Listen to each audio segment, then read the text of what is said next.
Bayangkan, ribuan tahun yang lalu, sebelum ada toko, kulkas, atau gelas di dapur, manusia hidup dengan cara berburu. Mereka mengejar hewan liar, memakan apa yang ditemukan, dan berpindah-pindah dari satu tempat ke tempat lain. Namun suatu hari, semuanya berubah. Saat manusia mulai menjinakkan hewan, seperti kambing, domba, dan sapi, terjadilah sebuah revolusi besar dalam sejarah kehidupan. Bukan lagi sekadar memburu, kini mereka memelihara. Awalnya hewan-hewan ini dipelihara hanya untuk daging dan kulitnya. Tapi kemudian, para pengembala mulai memperhatikan sesuatu. Induk hewan menghasilkan susu untuk anaknya.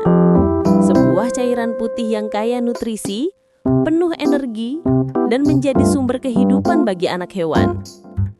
Lalu muncul sebuah pertanyaan sederhana. Kalau anak hewan bisa menginumnya, apakah manusia juga bisa? Mungkin semuanya dimulai dari situ. Saat anak seekor hewan mati, atau ketika susu berlebih, manusia mencoba meminumnya. Dan untuk sebagian orang, susu itu terasa menghangatkan tubuh, memberi tenaga, dan mengenyangkan.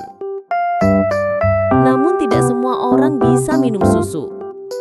Pada masa itu, kebanyakan manusia tidak memiliki enzim laktase.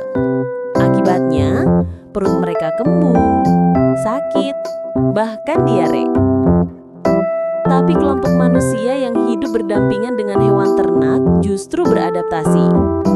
Terjadi perubahan gen yang diwariskan secara turun-temurun, sebuah evolusi nyata dalam tubuh manusia.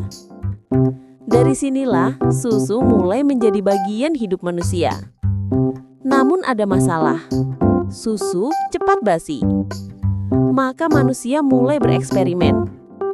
Mereka menyimpannya dalam kantung kulit hewan, mereka mengocoknya, membiarkannya terfermentasi, memanaskannya tanpa sengaja, dan akhirnya ditemukanlah keju saat susu menggumpal dalam wadah kulit hewan.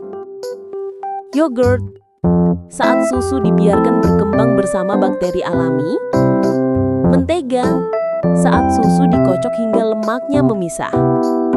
Bukan lagi minuman, susu menjadi makanan, budaya, bahkan simbol kemakmuran. Dari padang rumput Afrika Timur, ke sungai-sungai Mesopotamia, ke kerajaan Mesir kuno, hingga dapur-dapur modern di seluruh dunia. Semua itu bermula dari satu hal sederhana, rasa ingin tahu manusia. Susu bukan sekadar minuman, ia adalah cerita tentang perubahan, adaptasi, dan kecerdikan manusia. Perjalanan yang sudah berlangsung lebih dari 10.000 tahun dan masih berlanjut hingga hari ini.